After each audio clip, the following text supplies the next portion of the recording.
The morning sun rose over Seoul, just like any other day. Admiral Kwon Tae-ho stood on the observation deck of Earth Defense Command watching the busy city below. Coffee steamed in his cup as people hurried to work and children walked to school. Nobody knew that in 3 hours everything would change forever. The first alarm came at exactly 9:47 a.m. Lieutenant Park Young-mi burst into the command center with her face pale as winter snow. Her hand shook as she handed Kwon the sensor readings. "Sir, we have massive contacts approaching from deep space. They just appeared out of nowhere." Kwon studied the data and felt his blood turn cold. 12 enormous ships the size of mountains were moving toward Earth at impossible speeds. Each vessel was larger than anything humanity had ever built. The readings showed energy signatures that made Earth's most powerful weapons look like toys. "How long until they reach us?" Kwon asked. 2 hours, sir, maybe less. The command center erupted into controlled chaos as officers ran between stations. Communications buzzed with reports from observatories around the world. Everyone was seeing the same thing. 12 alien warships heading straight for Earth. Kwon grabbed the red phone that connected directly to President Park. "So-min," she answered. On the first ring. "Madam President, we have a situation. Unknown vessels approaching Earth. Recommend immediate emergency protocols." 20 minutes later, the aliens made contact. Every screen on Earth flickered and went dark. Then a face appeared. That would haunt humanity forever. The alien was tall and thin with gray skin that looked like old metal. Its eyes were black holes that seemed to swallow light. When it spoke, its voice echoed like thunder in an empty cave. "People of Earth, I am Supreme Commander Vextal of the Galactic Dominion. Your planet has been selected for incorporation into our empire. You have 72 hours to surrender completely. Resistance will result in total annihilation." The creature paused and its horrible smile showed teeth like broken glass. "We have conquered 437 worlds. Every species that resisted was eliminated. Every species that surrendered was allowed to serve. Choose wisely." The transmission ended and normal broadcasts returned. But nothing was normal anymore. Within minutes, panic spread across every continent. Cars crashed as drivers stared at the sky. People ran screaming from buildings. Stock markets collapsed as traders abandoned their posts. President Park So-min called an emergency meeting of the Global Defense Council. The most powerful leaders on Earth gathered in the underground bunker beneath the White House. General Lee Dong-woo spread tactical displays across the table, showing the alien fleet positions. "They are positioned in perfect formation around our planet," he said, pointing at the holographic display. "Each ship has enough firepower to crack a continent. Our entire military could not scratch one of those vessels." "What about nuclear weapons?" asked the British Prime Minister. "We tried computer simulations," General Lee replied. "Their shields absorb everything we throw at them. Even our most powerful missiles would be like throwing stones at a battleship." President Park looked around the table at the frightened faces of world leaders. These were the most powerful people on Earth and they all looked helpless. "How do we know they are telling the truth about conquering other worlds?" she asked. Dr. Choi Min-ae, the head of the Xenobiology Institute, stepped forward. She had been studying the alien transmission for hours. The energy signatures matched theoretical predictions for Type 3 civilizations, a society that can harness the power of entire star systems. "The technology is at least 1,000 years ahead of ours. So we just surrender?" asked the Russian president. "What choice do we have?" replied the Chinese premier. "We cannot fight gods with swords." But Admiral Kwon stayed quiet. He thought about the secret files locked in his personal safe, files that only 12 people on Earth knew existed.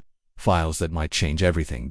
As the meeting continued, Kwon received a coded message on his personal device. It contained only 4 words, but they made his heart race. "Nightfall assets are ready." He excused himself and walked to a secure communication room. Inside, he placed his hand on a scanner and spoke his authorization code. A hidden panel opened, revealing a direct line to the most classified facility on Earth. "This is Admiral Kwon. Execute Nightfall Protocol Alpha. All teams to stations." The voice on the other end was Captain Kim Hae-won, commander of humanity's most secret project. "Understood, sir. The Black Fleet is awakening." Back in the main meeting, President Park was addressing the world on live television. She stood behind the podium with the flags of all nations behind her. Her voice was steady, but her hands trembled. "My fellow humans, we face the greatest challenge in our history. An alien empire demands our surrender. They claim to have conquered hundreds of worlds. They give us 3 days to decide our fate." She paused and looked directly into the camera. "We will not decide in fear. We will not decide in haste. We will consider all options and choose the path that preserves human dignity and freedom. Whatever happens, we face it together as one species united." The broadcast ended, but the real work was just beginning. In hidden facilities across the solar system, ancient machines hummed to life. Technologies that humanity had kept secret for 15 years were finally ready for their purpose. Captain Kim Hae-won floated in zero gravity aboard the command ship Seoul's Vengeance. Around her, the bridge crew worked at stations that used technology no human should possess. The ship itself was invisible to normal senses and armed with weapons that could tear holes in reality. "Status report," she ordered. "All Black Fleet vessels." Responding came the reply. 500 ships ready for combat. Crews at battle stations. Voidwalker systems online. Kim smiled as she looked at the tactical display. The alien fleet thought they were hunting sheep.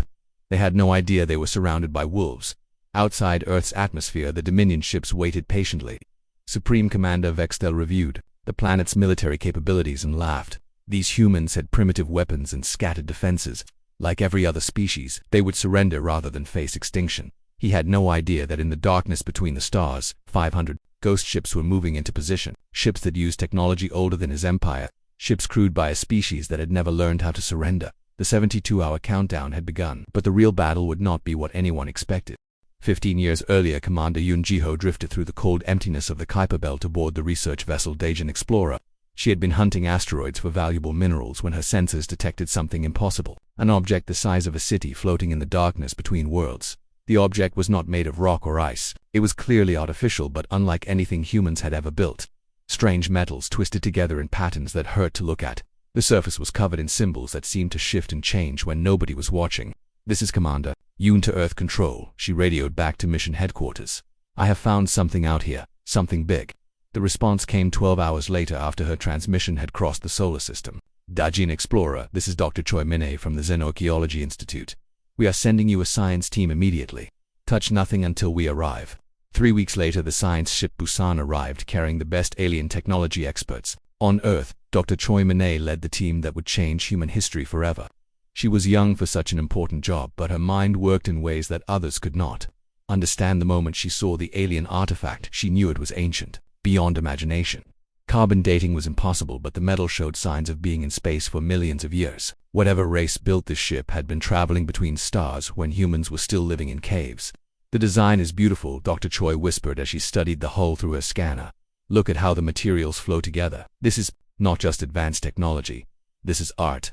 Her team spent months carefully cutting into the ship. Every step was recorded and studied. What they found inside changed everything humanity thought they knew about the universe. The ship contained technology that made Earth's most advanced computers look like stone tools. Power systems that could run for thousands of years without fuel.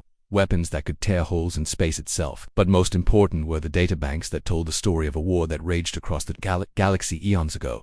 The ship belonged to a race called the Voidwalkers. They were beings of incredible power who traveled between dimensions as easily as humans walked between rooms. For millions of years they explored the galaxy in peace, spreading knowledge and beauty wherever they went. Then came the Dominion. Dr. Choi spent sleepless weeks translating the ancient records. The story they told was both wonderful and terrible. The Dominion had risen from a single world to conquer thousands of star systems. They enslaved every race they encountered and destroyed any who resisted. The Voidwalkers tried to stop them. The war that followed shook the foundations of reality itself.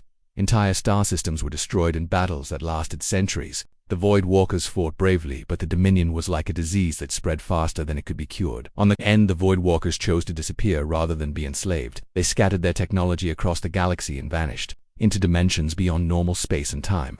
But they left behind gifts for any race wise enough to find them. "The technology in this ship is incredible," Dr. Choi reported to Admiral Kwan during one of their secret meetings. "We have found engines that can move faster than light without creating ripples in space. Weapons that can punch through any known armor. Most importantly, we have found stealth systems that make objects completely invisible." Admiral Kwan studied the reports with growing excitement. Earth had always known that someday they would encounter hostile aliens. Every science fiction movie had warned them about invasion from space. But nobody had expected to find the tools to fight back. "Can we build ships using this technology?" he asked. "Not easily," Dr. Choi replied. "The manufacturing processes are incredibly complex. We would need to build entire new industries in secret. It would take years and cost more money than most countries have. What if we had unlimited resources and the best minds on Earth working on it?" Dr. Choi smiled for the first time in months. "Then we might have a chance." Project Nightfall began the next year. On the surface, it looked like an expansion of asteroid mining operations. Companies launched hundreds of automated mining ships to harvest resources from the outer solar system. Nobody questioned why they needed so much rare metal or why the mining ships stayed in space so long. In reality, they were building the most advanced fleet of warships in human history. Each ship used a combination of human engineering and Voidwalker technology. The hulls were made from materials that bent light around them, making the ships nearly invisible. The engines could move them faster than anything the Dominion had they ever faced. Most importantly, the weapons were based on Voidwalker energy manipulation. They could fire beams of pure force that would cut through Dominion armor like paper. Each ship was small compared to the massive Dominion vessels, but they were built for speed and stealth rather than raw power. Captain Kim Hae-won was chosen to command the first ship built using the new technology. The Soul's Vengeance looked like a black knife cutting through space. When its stealth systems were active, it became completely invisible to normal senses. The ship responds like a living thing, she reported after her first test flight. I can feel the alien technology working with our human systems. It is like the Voidwalkers designed it to be completed by someone else. Dr. Choi had spent years studying the Voidwalker records, and she began to understand something amazing. The ancient race had not just scattered their technology randomly. They had placed it where younger races would find it when they were ready to fight the Dominion. I think they knew, she told Admiral Kwan during one of their planning sessions. The Voidwalkers knew that someday another race would need their weapons. They left them as gifts for anyone brave enough to stand against the Empire. By the time the Dominion fleet arrived at Earth, 500 Black Fleet ships waited in the darkness. Each one was crewed by volunteers who knew they might never return home. Each one carried weapons that could destroy vessels 100 times. Their size. The alien technology had taught them something else as well. The Dominion was not invincible. They had weaknesses that no conquered race had ever lived long enough to exploit. Their shields could be penetrated by the right frequency of energy. Their senses could be fooled by Voidwalker stealth systems. Most importantly, their arrogance made them careless. They expected every new race to surrender quickly. They had never faced an enemy that had 15 years to prepare and technology older than their empire. Commander Yoon Ji-ho now served as Admiral Kwan's chief technical advisor. She often looked at the stars and wondered if the Voidwalkers were still out there somewhere watching and waiting. Had they left other gifts scattered across the galaxy for brave races to find? Soon they would have their answer. The 7-hour countdown was almost over, and the Black Fleet was ready to show the Dominion what happened when humans said no. The 72-hour deadline was 3 hours away. Supreme Commander Vextal stood on the bridge of his flagship, watching Earth turn slowly below. The planet looked peaceful and beautiful with its blue oceans and white clouds. Soon it would belong to the Dominion like all the others. Begin final preparations for bombardment, he ordered his crew. If these humans are foolish enough to resist, we will make an example of them. His communications officer stepped forward with a puzzled expression. Sir, we are receiving surrender transmissions from Earth. Multiple governments are offering to negotiate terms. Vextal smiled, showing his razor teeth. Of course they are. They all do in the final hours. Fear makes them realize how helpless they truly are. But Admiral Kwan was not surrendering. He sat in the command bunker deep beneath Seoul, watching the countdown timer. Around him, his staff worked at their stations with calm efficiency. They had trained for this moment for 15 years. All Black Fleet units report ready, announced Captain Kim Hae-won from her position aboard Soul's Vengeance. Her ship floated invisible in the shadow of Earth's moon, along with 49 other stealth vessels. Northern Fleet in position, came the voice of Commander Park Jae-min from the ship Incheon's Pride. His 100 ships waited beyond Mars, hidden among the asteroids. Southern Fleet ready, reported Captain Lee Da-young from Gwangju's Thunder. Her squadron of 75 ships drifted in the darkness near Jupiter's moons. Admiral Kwan looked at the holographic display showing the positions of all 500 Black Fleet vessels. They surrounded the Dominion ships in a perfect sphere of invisible death. The aliens had no idea they were trapped. Remember, he broadcast to all ships, we are not just fighting for Earth. We are fighting for every species the Dominion has enslaved.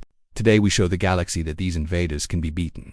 On Earth, people watched their screens as the final hour approached. President Park So-min had told them the truth. Humanity would not surrender, but they would not win easily either. Many would die before this day ended. In the Dominion fleet, Vextal prepared his victory speech. He would broadcast it across the galaxy as he had done 400 times before. Another world conquered. Another species broken. The Dominion's power growing ever stronger. Then, with 1 hour remaining, everything changed. The first sign was static. On every Dominion sensor array, Lieutenant Bae Sung-ho aboard Soul's Vengeance activated the quantum jammers that Dr. Choi had built using Voidwalker technology. Across the entire solar system, alien sensors went blind. What is happening? Vextal demanded. Where are sensors? Before anyone could answer, the Soul's Vengeance decloaked directly above the Dominion flagship. The black ship materialized like a nightmare given form. Its hull absorbed light like a hole in space itself. Strange energy patterns crawled across its surface. Captain Kim Hae-won spoke into her communicator with ice in her voice. This is Captain Kim of the Earth Defense Force. You came to our home demanding surrender. We have a different answer for you. The Soul's Vengeance fired its main weapon. The Voidwalker plasma lance cut through the Dominion flagship's shields like they were made of paper. The beam carved a burning line across the alien ship's hull, sending pieces of metal spinning into space. Vextal staggered as his ship shook from the impact. Impossible. Their weapons are primitive. How can they penetrate our shields? His answer came as 499 more Black Fleet ships cloaked around the Dominion fleet. They appeared from every direction like ghosts stepping out of shadow. Each one aimed weapons that glowed with ancient power. Lieutenant Park Young-soo aboard the destroyer Bison's Fury launched the first missile salvo. The Voidwalker warheads twisted space around them as they flew, making them impossible to intercept. They struck 3 Dominion cruisers simultaneously and tore them apart from the inside. The aliens tried to return fire, but their targeting systems could not lock onto the human ships. The Black Fleet vessels moved like living things, dancing between the massive Dominion dreadnoughts. They were too fast and too small for the alien weapons to track. Commander Shin Woo-jin piloted the scout ship Daegu's Lightning in a spiral pattern around a Dominion battleship. His ship's quantum torpedoes found weak points in the alien armor and exploded deep inside the enemy vessel. The battleship broke in half and began falling toward Earth's atmosphere. "Concentrate fire on the smaller ships," Vextel ordered. "They cannot all be invisible," but the Black Fleet ships were not just invisible. They could phase in and out of normal space using Voidwalker dimensional technology. When Dominion weapons tried to target them, they simply shifted into another dimension and reappeared somewhere else.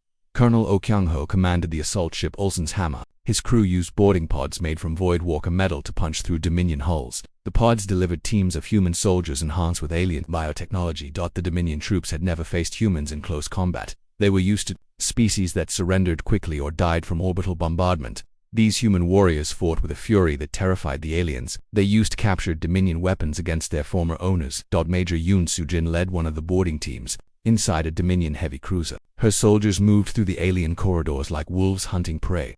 The Dominion crew had never learned to fight ship to ship because no conquered species had ever boarded their vessels. "Deck 7 secured," she reported.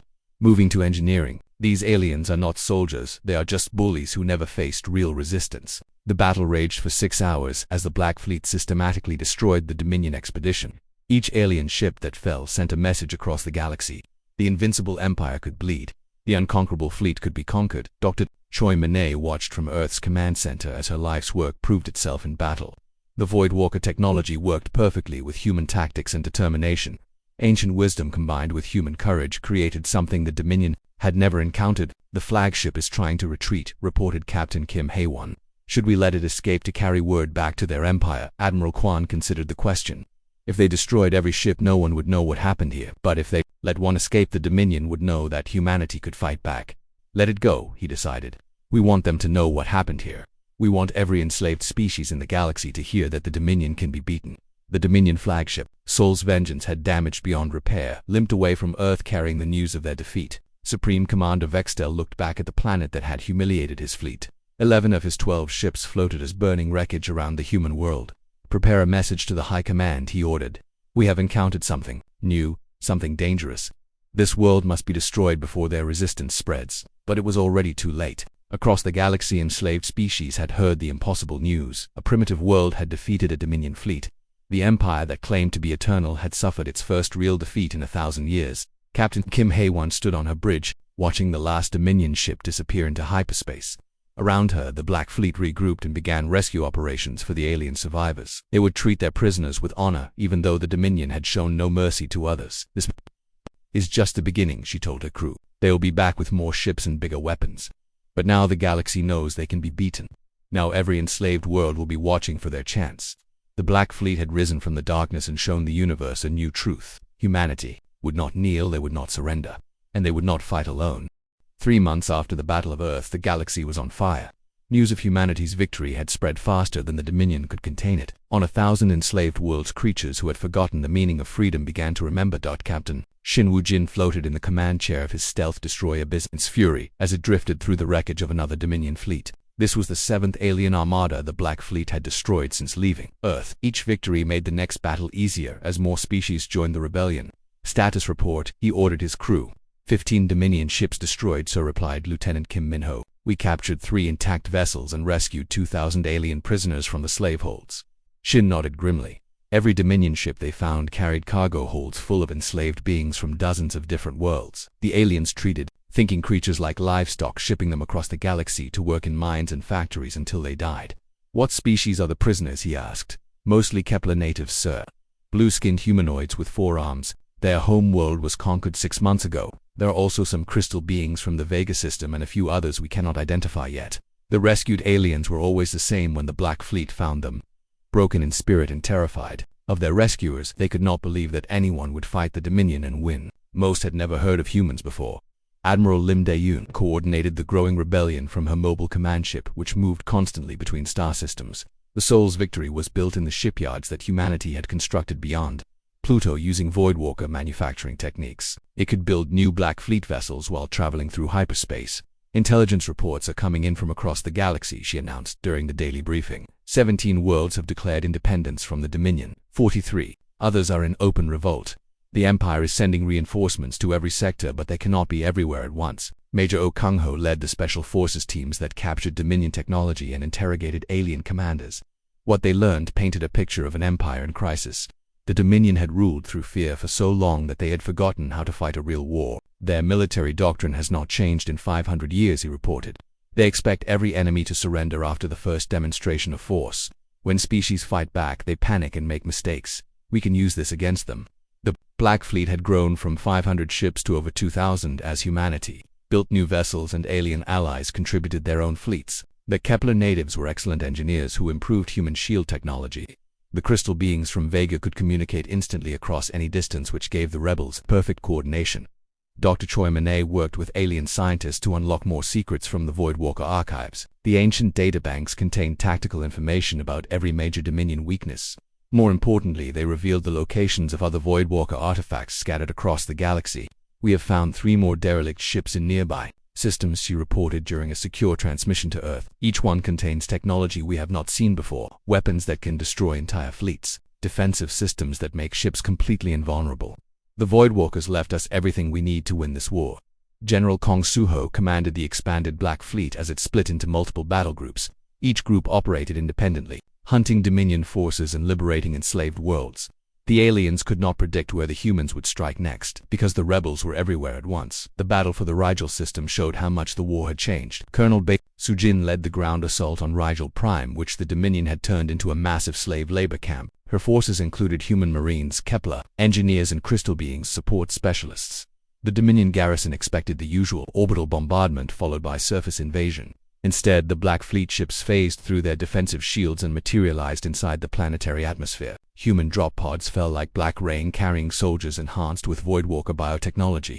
The garrison is surrendering, reported Major Park Jae-sung as his squad secured the main administrative complex. They have never faced combined species tactics before. Their training assumes they will always fight primitive single-world civilizations. The prisoners they freed on Rigel Prime included members of 23 different species. Some had been enslaved for generations and no longer remembered their home worlds. Others were recent captures who still had fight left in them. We will teach you to build ships, Captain Kim Hae-won told the newly freed aliens. We will show you how to use Voidwalker technology. Together we will free every enslaved world in the galaxy. But the Dominion was not standing still. Supreme Commander Vextel had been stripped of rank and executed for his failure at Earth. The new military leadership understood that this rebellion was different from anything they had faced before. High Admiral Magath commanded the Dominion's response from the Imperial capital. She was older and more experienced than Vexel, and she did not underestimate her enemies. The humans had ancient technology and the will to use it. More dangerous, they were inspiring other species to fight back. Deploy the siege fleets to all rebel systems, she ordered.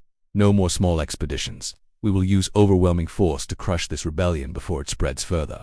The Dominion began pulling ships from across their empire to create massive armadas. Each fleet contained hundreds of warships supported by planet-killer weapons. They would burn every rebel world to ash and scatter the ashes to the solar winds. Commander Yoon Ji-ho detected the enemy buildup from her monitoring station. In the Outer Rim, the woman who had discovered the first Voidwalker ship now coordinated intelligence gathering for the entire rebellion. Her network of spy drones watched every major Dominion base. They are preparing something big, she warned Admiral Lim during an encrypted communication. 15 separate fleets are converging on our territories. Each one is larger than the force that originally attacked Earth. They mean to end this war with one crushing blow. Admiral Lim studied the tactical displays, showing enemy fleet movements. The Dominion was committing everything to this offensive. If the rebels lost the coming battles, there would be no second chances. Signal all Black Fleet units, she ordered. Fall back to defensive positions around the core rebel worlds. We will make our stand at Kepler Prime. If they want to destroy the rebellion, they will have to go through everything we have. The greatest battle in galactic history was about to begin. On one side stood the Dominion with thousands of ships and weapons that could crack planets. On the other side, humanity and their alien allies prepared to make their final stand using ancient technology and unbreakable determination. Dr. Choi Mini made one last discovery in the Voidwalker archives as the enemy fleets approached. Hidden in the deepest files was a message left by the ancient race for whoever found their technology. The translation made her hands shake as she read it. The final battle approaches. Use what we have given you, but remember this truth: the greatest weapon is not technology or firepower. It is the willingness to stand together against those who would make you kneel. Fight well, young ones. The galaxy is watching. The message was dated over 1,000,000 years ago, but it felt like it had been written yesterday. The Voidwalkers had known this day would come. They had prepared their gifts for this exact moment when the future of the galaxy would be decided. Captain Shin Wujin received his final orders as the Dominion fleets entered the Kepler system. The Bizan's Fury would lead the first wave of Black Fleet ships against impossible odds. Behind him flew vessels crewed by humans and aliens fighting side by side for the first time in galactic history. All ships prepare for battle, he announced. Today we find out if freedom is stronger than fear. Today we discover what happens when the galaxy refuses to kneel. The Kepler system became the center of the universe as two massive fleets faced each other across the void. High Admiral Magath commanded 1,500 Dominion warships arranged in perfect battle formation. Each vessel was the size of a mountain and armed with weapons that could destroy moons. Across from them, Admiral Lim Dayun led the combined rebel fleet of 2,000 ships. Human vessels flew alongside alien craft in a display of unity the galaxy had never seen before. Kepler natives with their four-armed precision, crystal beings whose ships sang with harmonic energy. Dozens of other species that had broken free from Dominion chains. This ends today, Magath broadcast across all frequencies. Surrender now, and your deaths will be quick. Continue this foolish rebellion, and we will burn every world that harbored you.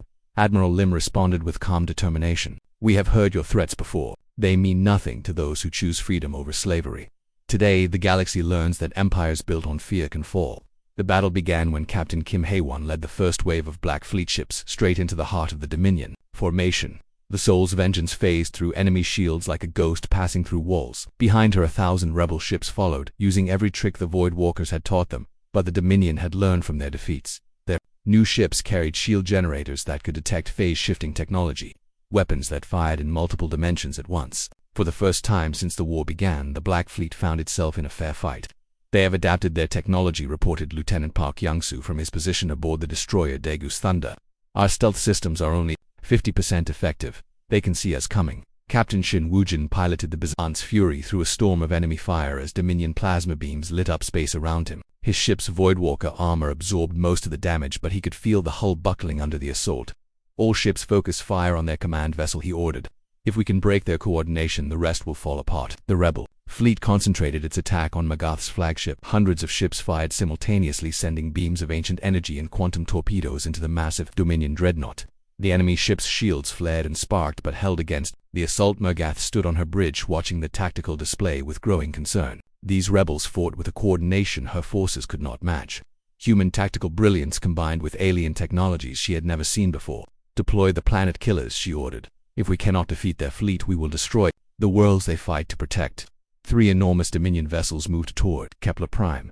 Each one carried weapons designed to crack planetary crusts and boil away atmospheres. They had used these ships to destroy 100 worlds whose populations refused to surrender. Colonel Bae Soo-jin saw the planet killers moving and knew what they meant to do. Her assault ship Olsen's Hammer was too small to stop them, but she had to try. Behind her flew 50 other small ships crewed by volunteers who knew they were flying to their deaths. For every enslaved world, she whispered as her ship dove toward the lead planet killer. For every species that never got the chance to fight back. The small ships swarmed around the massive Dominion vessel like angry wasps attacking a giant. Their weapons could barely scratch its armor. But they bought precious time for the main fleet to respond. Dr. Choi Min-ae worked frantically in her laboratory aboard the Soul's Victory. The final Voidwalker archive had revealed one last secret. A weapon so powerful the ancient race had hidden it even from themselves. But using it would come at a terrible price. I have found something, she announced over the command channel. The Voidwalkers built a device that can tear holes in the fabric of space itself. It could destroy the entire Dominion fleet instantly. What is the cost? Asked Admiral Lim.